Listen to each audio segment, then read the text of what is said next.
South African ingenuity, proof of human identity, and Meta tracks their staff actions. This is Privy So Live. Welcome to Privy So Live, the weekly vodcast where we unpack the places where technology, information security, and the law all crash into each other. I'm Lynn. And I'm Stephen. Kayla here, and this week we've got a cracker of an episode lined up.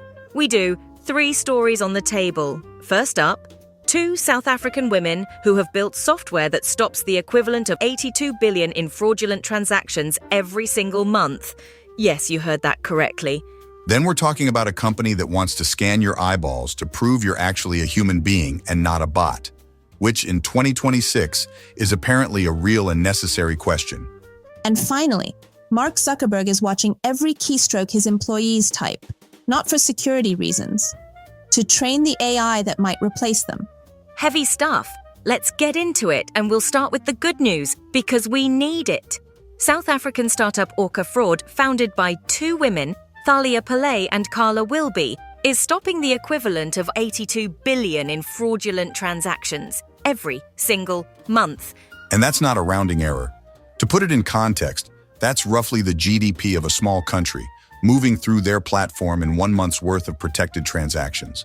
Thalia and Carla met while studying engineering at the University of Cape Town.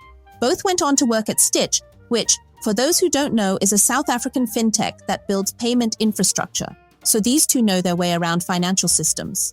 And when they decided to start Orca, they didn't just jump straight into building a product.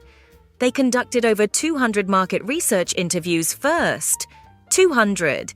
Which tells you everything about why Orca actually works. They understood the problem before they wrote a single line of code. Now, SIM swap fraud, account takeovers, investment scams, money muling, these are the kinds of fraud Orca is built to stop.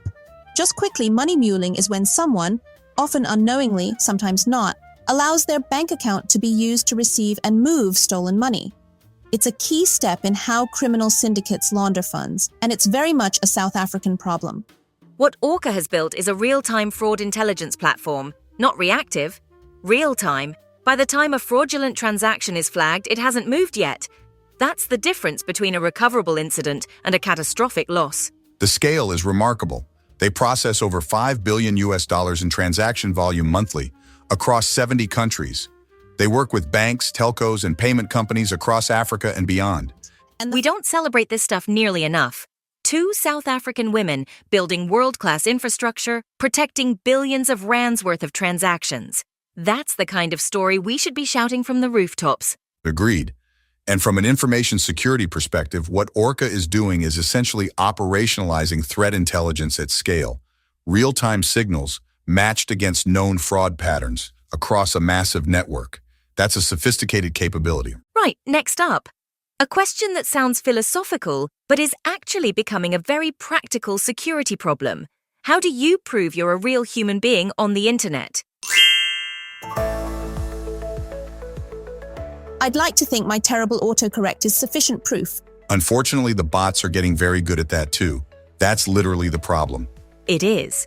And it's a problem that a company called World, previously known as WorldCoin, started by OpenAI's Sam Altman, is trying to solve with their World ID platform. They've just launched World ID version 4.0, and it's a significant upgrade. So for the uninitiated, World ID is a digital identity system that uses iris scanning to create what they call a cryptographic proof that you are a unique, real, living human being.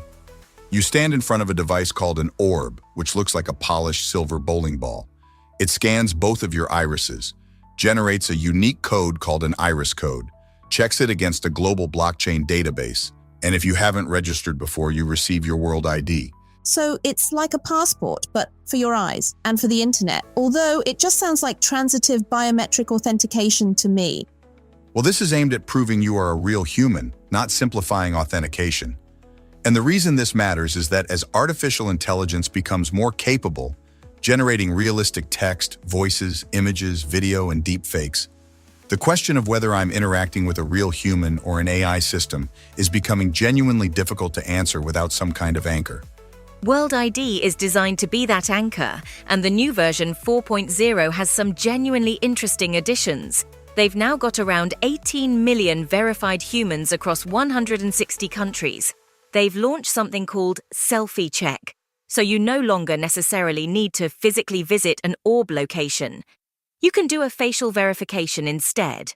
They've also launched World ID for business and World ID for agents, which is specifically aimed at AI agentic workflows. The idea being, if an AI agent is acting on your behalf, World ID can verify that there's a real accountable human who authorized those actions. That's the one that caught my attention from a governance perspective. Okta, which is a major identity management company, is building an integration they're calling Human Principal. It will allow developers to verify whether a human authorized what an AI agent is doing. That's incredibly relevant for any organization thinking about governance frameworks around AI.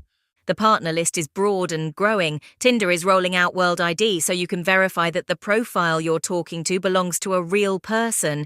Zoom is integrating it to combat deepfakes in video calls. DocuSign is using it to anchor document signing to a verified human. Visa, Shopify, and Razer are also on board. So you'll soon have to pass an eye test to swipe right. Wild times? Ha! But I do want to raise the counterpoint because this audience will appreciate it. Collecting biometric data, specifically iris data, at this scale raises very real privacy and security questions. The iris code is stored on a blockchain. The orb processes the data on device. World uses zero-knowledge proofs to protect privacy, but none of that means the risks are zero. It's the classic security triangle. You can have privacy, convenience, or security, but not all three at once. World ID is optimizing for security and convenience. Privacy is addressed through clever cryptography, but it's a permanent consideration. World ID is available in South Africa, by the way. There are orb locations across the country if you want to check it out. And now for our third story. Meta, the company behind Facebook, Instagram, and WhatsApp, has launched something called the Model Capability Initiative, or MCI, and it is a doozy. I love that word, doozy. What MCI does is log every keystroke, every mouse click, and take periodic screenshots of the computer screens of Meta's US-based employees, without the option to opt out. Let me just let that land for a second.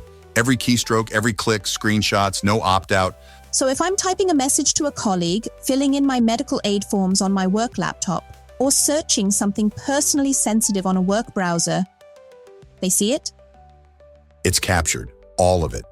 The stated purpose is to train AI agents to perform knowledge work by observing how skilled human workers actually navigate their day, which apps they open, how they move between tasks, what workflows they follow. The logic being that if the AI can watch enough humans working, it can learn to replicate those workflows. Meta's Chief Technology Officer Andrew Bosworth has described a future where AI agents primarily do the work while employees direct review and help them improve.